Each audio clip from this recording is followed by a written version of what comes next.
Hello. Welcome to your channel. आज हम करते हैं महाराष्ट्र सेट के कुछ पीवाईक्यूज। ये पेपर टू एजुकेशन के हैं, 28 जनवरी 2018 के हैं। पेपर टू के हम पार्ट सॉल्व कर चुके हैं, first and second. Paper three का भी फर्स्ट एंड सेकंड पार्ट हम सॉल्व कर चुके हैं। आज ये लास्ट पार्ट है। पेपर टू में होते हैं 750 क्वेश्चन और पेपर थ्री में होते हैं 75 क्वेश्चन। आज उसका हम ये लास्ट पार्ट सॉल्व कर रहे हैं। आइए करते हैं। Question number 51। From the following dash is the not the principle of good supervision. Option A, respect the individuality of the teacher. Option B, hold back praise of the teacher. Option C, not confined to the four walls of the school. Option D, impartial observation of facts.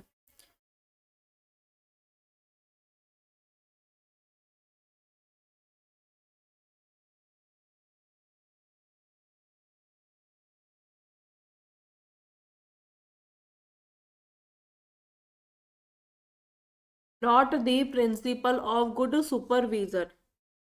कौन सा सिद्धांत नहीं है good supervision का?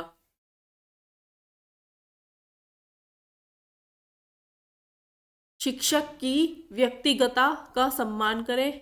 सम्मान करना तो अच्छा पॉइंट है, ये तो नेगेटिव में नहीं हो सकता क्योंकि नॉट पूछा है इन्होंने। वो शिक्षक की प्रशंसा को रोके, स्कूल की चार दीवारी तक सीमित ना रहे।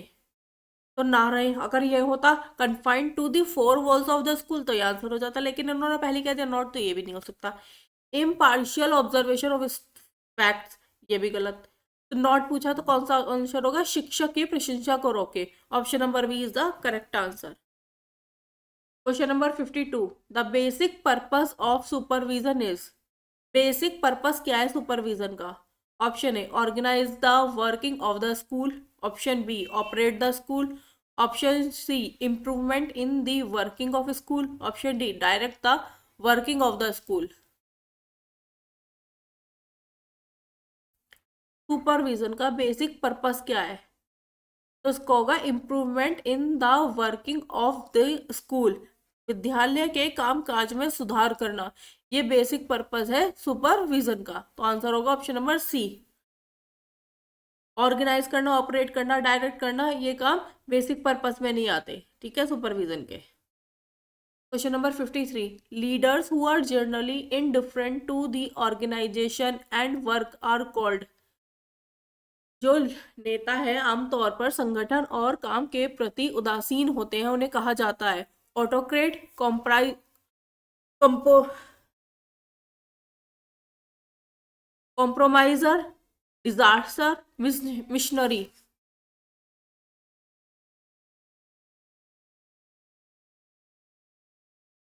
ऑटोक्रेट, भगोड़ा, समझौतावादी, missionary.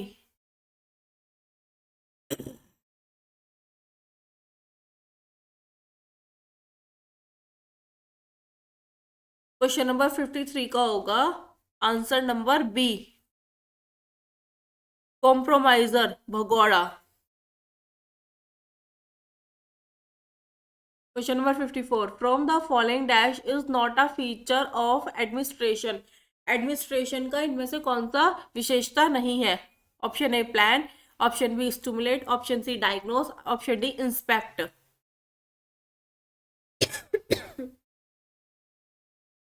Not a feature of administration. तो इसका होगा क्वेश्चन नंबर 54 का आंसर होगा बी, स्टिमुलेट, उत्तेजित करना। ये फीचर नहीं होता एडमिनिस्ट्रेशन का।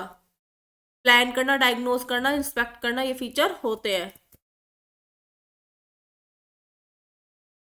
Question number 55। Decision making is a step dash, planning, organising, evaluating, executing. निर्णय लेना एक कदम है, योजना बनाना, आयोजन करना, मूल्यांकन करना, क्रियावान करना। Decision making is a step. Option number A, planning, योजना बनाना।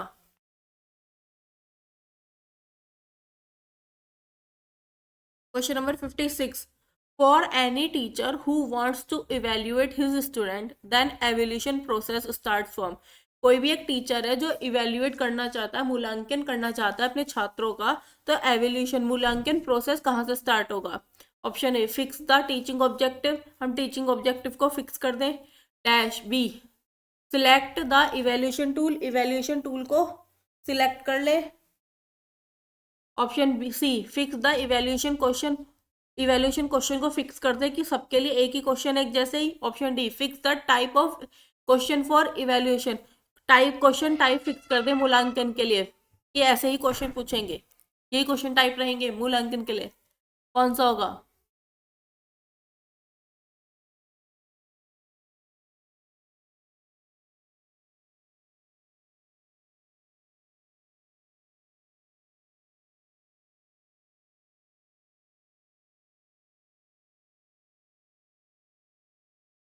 कोई भी शिक्षक जो अपने विद्यार्थियों का मूल्यांकन करना चाहता है तो मूल्यांकन प्रक्रिया डैश शुरू होती है। शिक्षण उद्देश्य तय करें, मूल्यांकन उपकरणों का चयन करें, मूल्यांकन प्रश्न तय करें, मूल्यांकन के लिए प्रश्नों के प्रकार तय करें। इसका आंसर होगा ऑप्शन नंबर डी, मूल्यांकन के लिए प्रश्नों के प्रकार तय करें।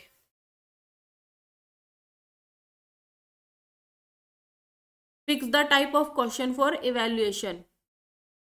Question number 57, dash criteria is observed more in the test in which objective questions are included? Option A, validity, option B, reliability, option C, accuracy, option D, utility.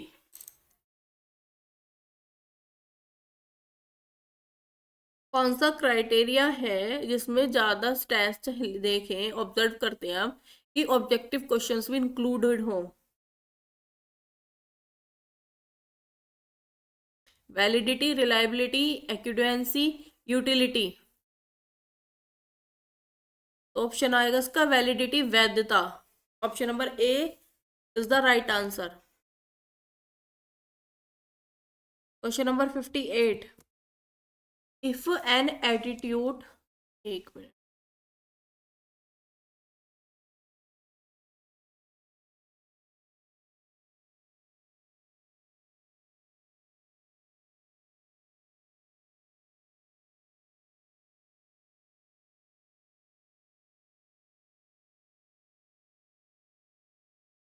if an attitude skill development is characterized by a simple procedure, involve less time and work yet.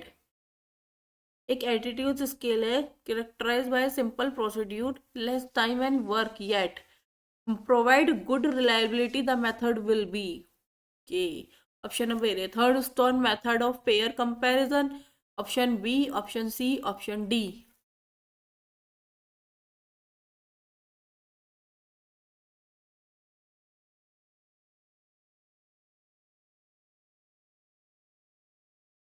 Come time लग रहा है, कम।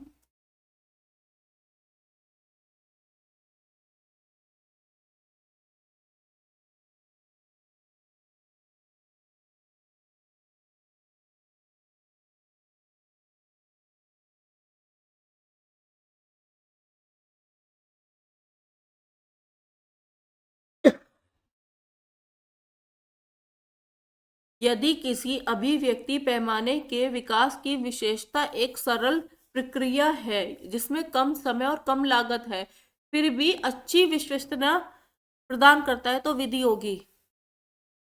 एक scale है जिसकी quality है कि easy तरीका है, प्रोसेस है, और उसमें टाइम भी कम लग रहा है और लागत भी कम लगती है, कॉस्ट भी कम आती है, फिर भी वो अच्छी रिलायबिलिटी प्रोडक्ट प्रोड्यूस कर रहा है, तो कौन सी विधि होगी वो? Likert scale, Guttman, Thurstone and Chave का, या थर्नस्टेन का?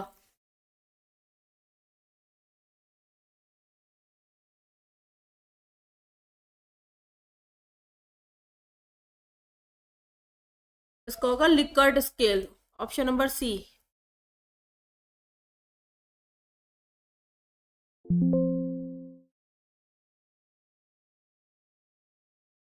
Question number 59, Sandeep use psychological test for his research. Sandeep use करता है साइकोलॉजिकल टेस्ट अपने रिसर्च के लिए। The interpretation process of the test was so difficult. Okay, interpretation तो उस प्रोसेस टेस्ट की बहुत ज्यादा मुश्किल है, that's why he has faced problem, इसलिए वो मुश्किलों का सामना करता है। This experience of Sandeep about the test because of dash criterion weakness, ये संदीप का एक्सपीरियंस है टेस्ट के बारे में, किस कारण की वजह से क्राइटेरियन उसका किस में कमजोर है। Discrimination power, accuracy, usability, validity.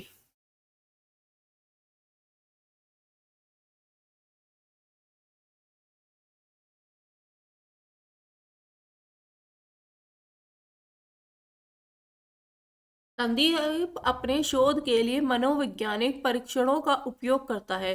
परीक्षण की व्याख्या प्रक्रिया इतनी कठिन थी कि उसे समस्याओं का सामना करना पड़ा। परीक्षण के बारे में संदीप का यह अनुभव डैश मानदंड की कमजोरी के कारण था। भेदभाव की शक्ति, पर्याप्तता, प्रयोज्यता, वैधता।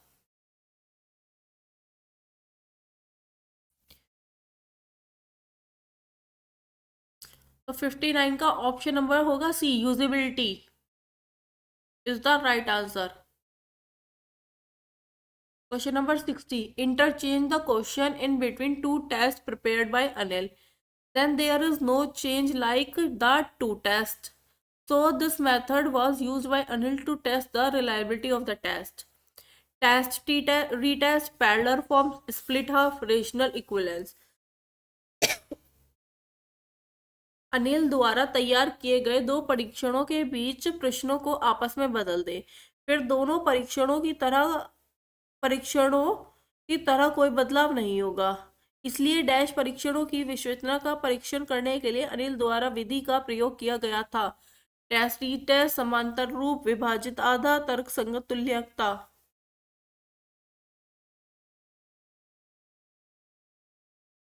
अनिल ने टू टेस्ट प्रिपेयर्ड करे, इंटरचेंज कर दिया उसके क्वेश्चन, फिर उस टेस्ट की दो दो टेस्ट हो गए उनकी तरह, नो चेंज, उनमें कोई बदलाव नहीं हुआ। उस मेथड को अनिल ने टेस्ट को रिलेटेड टेस्ट को यूज करा। कौन सा होगा? Option number D, rational equivalence is the right answer. Option number D. Question number 60 का राइट आंसर होगा option number D. Question number 61, the study of various teaching aids that we use in teaching and learning for their effectiveness in for effectiveness is, sorry, a educational technology, technology of education, technology in education, instructional technology. बहुत सारी हम teaching aid use करते हैं teaching and learning में effectiveness लाने के लिए, तो उससे क्या है? टेक्नोलॉजी, एजुकेशन टेक्नोलॉजी है, टेक्नोलॉजी ऑफ एजुकेशन है, टेक्नोलॉजी इन एजुकेशन है, इंस्ट्रक्शनल टेक्नोलॉजी, उसे हम क्या बोलते हैं?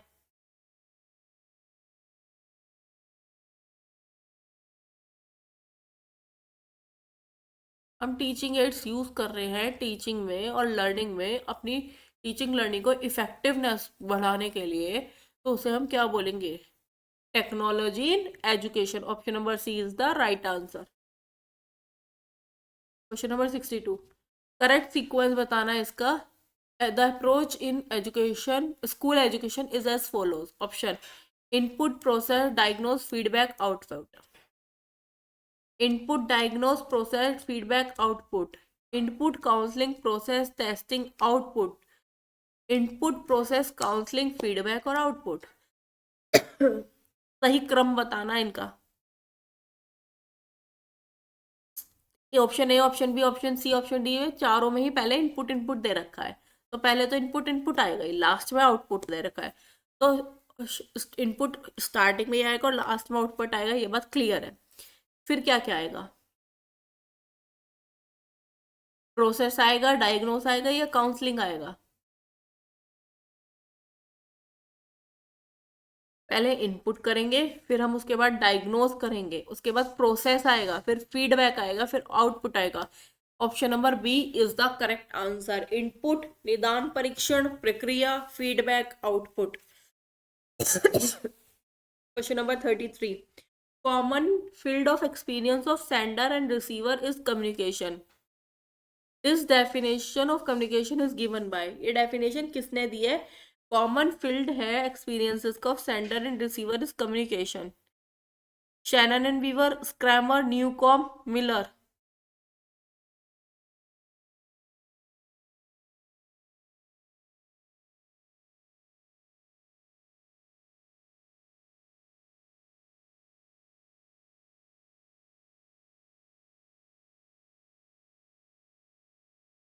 शैनन एंड वीवर ने दी है, क्रैम ने दी है,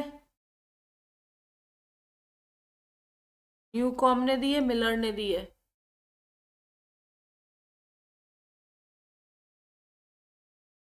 क्वेश्चन नंबर 63, ये दिया ऑप्शन नंबर बी, ये डेफिनेशन दी है श्रैम ने।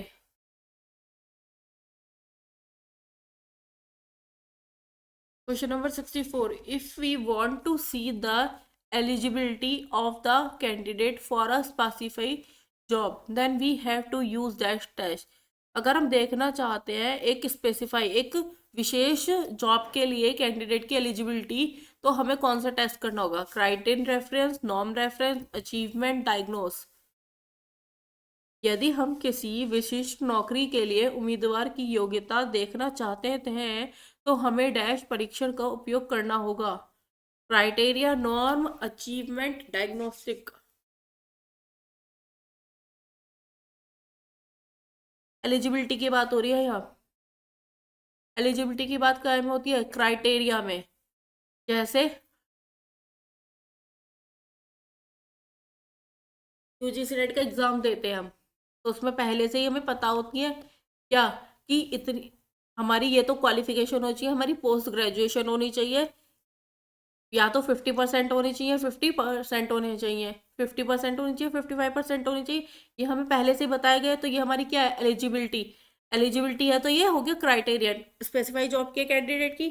हम उससे आगे जॉब ही तो लेंगे, असिस्टेंट प्रोफेसर भी तो बनेंगे। तो ऐसे ही ये है एलिजिबिलिटी की जहाँ बात आती है, वो होते हैं criterion reference test.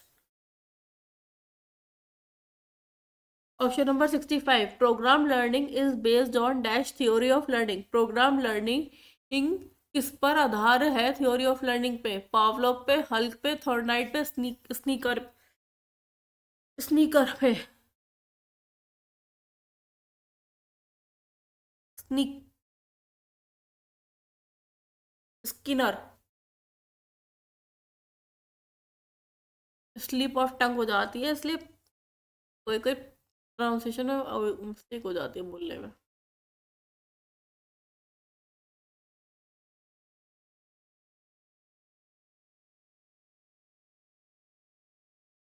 Programme learning is based on dash theory of learning, Pavlov, Hull, Thorndike, sneaker.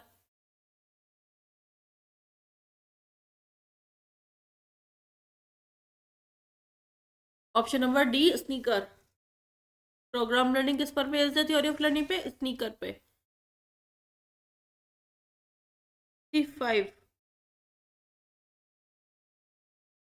Question number 66, Anil vendors in the classroom, Nikhil vendors in the classroom, Nikhil may be learning disabled, mentally retired, hyperactive, inactive। Nikhil कक्षा में भटकता रहता है, निखिल हो सकता है सीखने में असक्षम, मानसिक रूप से मंद, अति सक्रिय या असावधान।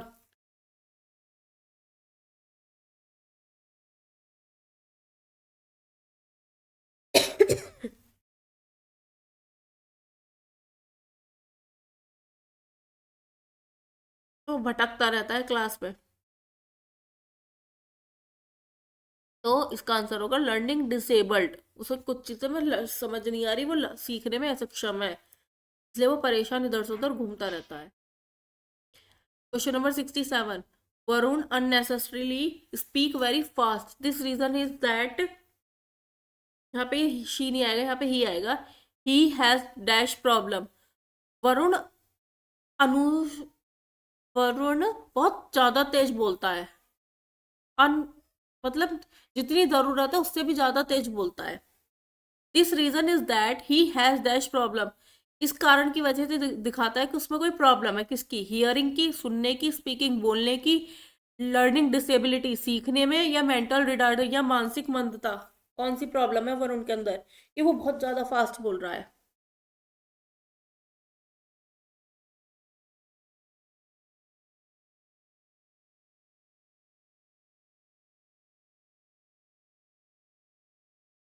क्वेश्चन नंबर 67 का आंसर होगा ऑप्शन नंबर बी, स्पीकिंग। वो बहुत ज्यादा तेज इसलिए बोल रहा है क्योंकि उसे बोलने में प्रॉब्लम है, वो अपनी बात को फटाफट कह रहा है बस। Question number 68, the method of using hand movements for explaining verbal concept to hearing impaired student is called dash. Finger spell, cue mat, speech method, action method, complete communication method.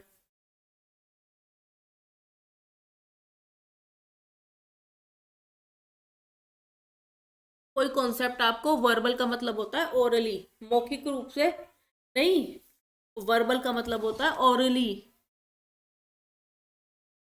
ठीक, समझाया जा रहा है हियरिंग इम्पेयर्ड स्टूडेंट को, और उसमें hand movements का भी इस्तेमाल करा जा रहा है, क्योंकि जब आप बोलते हो और हैंड मूवमेंट का साथ में यूज करते हो तो सामने वाले को अच्छे से चीजें समझ आती है, एक्सप्लेन होती है कि वो क्या कहना चाह रहा है, ठीक। तो वो मेथड को हम क्या बोलते हैं, finger spell, Q, speech method, action method, complete communication method.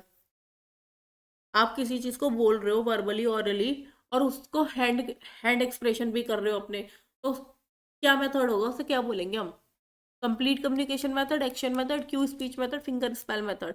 Option number D, complete communication method.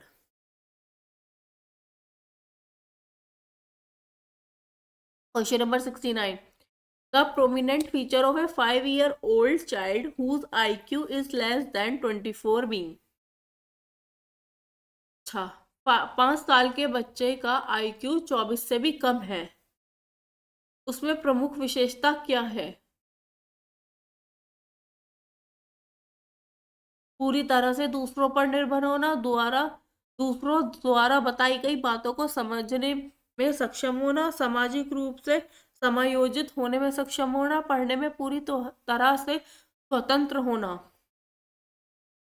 The prominent feature of A 5 year old child whose IQ is less than 24 being entirely depend on others for movement, पूरी तरह से दूसरों पर निर्भर होना। Option number A is the right answer.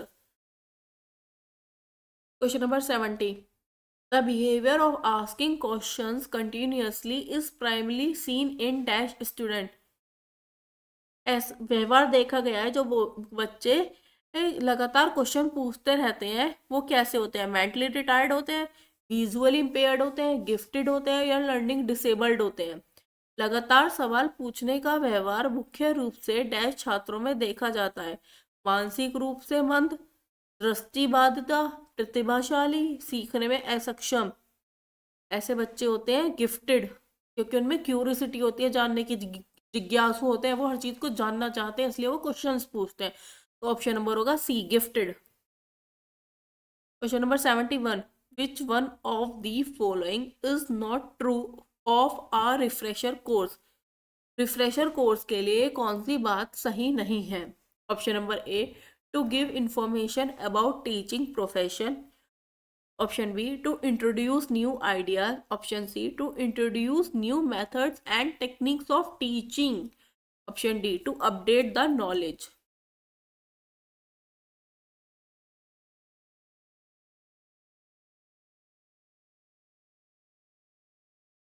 Refresher course के बारे में बात कौन सी सही नहीं है, नए आइडियाज देना सही बात है, नई मेथड और टेक्निक्स बताना टीचिंग के लिए, ये भी अच्छी बात है, टू अपडेट द नॉलेज, ये भी अच्छी बात है, बट ये कौन सा नहीं पूछ रहे हैं, तो ये कौन सा ऑप्शन होगा, option number A, to give information about teaching profession. ये रिफ्रेशर कोर्स से बात सही नहीं है, टीचिंग प्रोफेशन के बारे में इंफॉर्मेशन देना, सिर्फ ज्ञान देने से क्या होगा, कुछ नहीं होगा।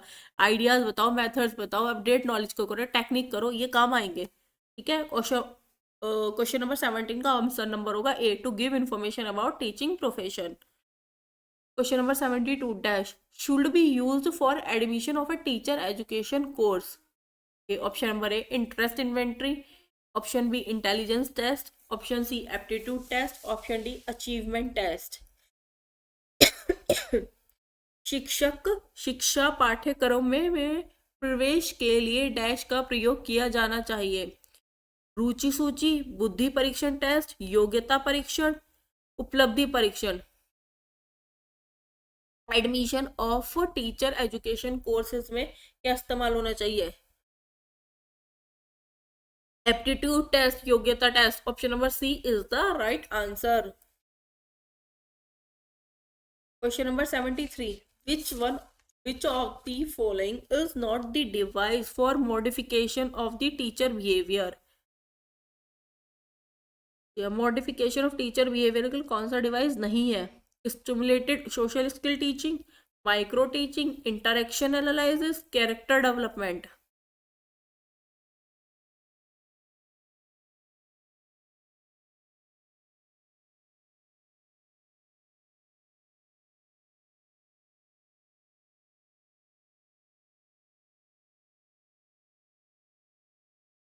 Device for modification of the teachers behaviour.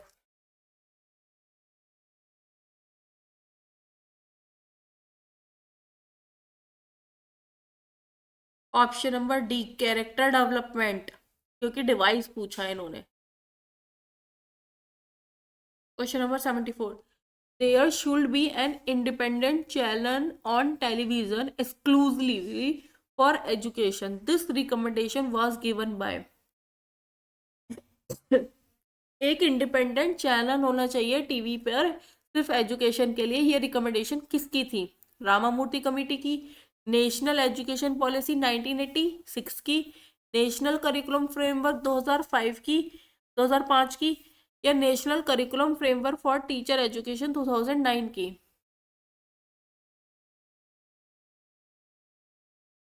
शिक्षा के लिए विशेष रूप से टेलीविजन पर एक स्वतंत्र चैनल होना चाहिए, यह सिफारिश डैश द्वारा की गई थी। ए रामामूर्ति, राष्ट्रीय शिक्षा नीति 1986, राष्ट्रीय पाठ्यचर्या रूपरेखा 2005, शिक्षक शिक्षा के लिए राष्ट्रीय पाठ्यचर्या रूपरेखा 2009।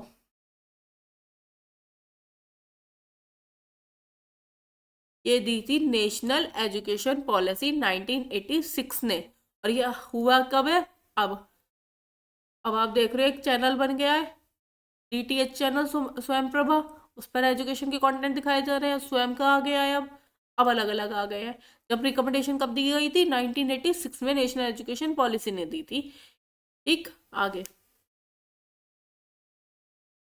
Question number 75, in Flanders observation matrix when we observe more tallies in 1 1 2 2 ऐसे ही 10 10 सेल तक, दिस शोज, यह क्या दिखाता है? Teacher continuity activity, student continued activity, silence in the class, noise in the class. Flanders interaction observation matrix जो है वो किसके लिए बना हुआ है? सीधी सीधी बात ये है इसमें, टीचर्स के लिए, स्टूडेंट के लिए, साइलेंस इन द क्लास या noise in the class. Flanders interaction analysis matrix है, ये बना हुआ है टीचर्स कॉन्टिन्यूस एक्टिविटी के लिए। Option number A is the correct answer. Thank you. अगर आपको कोई भी क्वेरी हो तो प्लीज़ मुझे कमेंट बॉक्स में कमेंट करके बताइए। Thank you.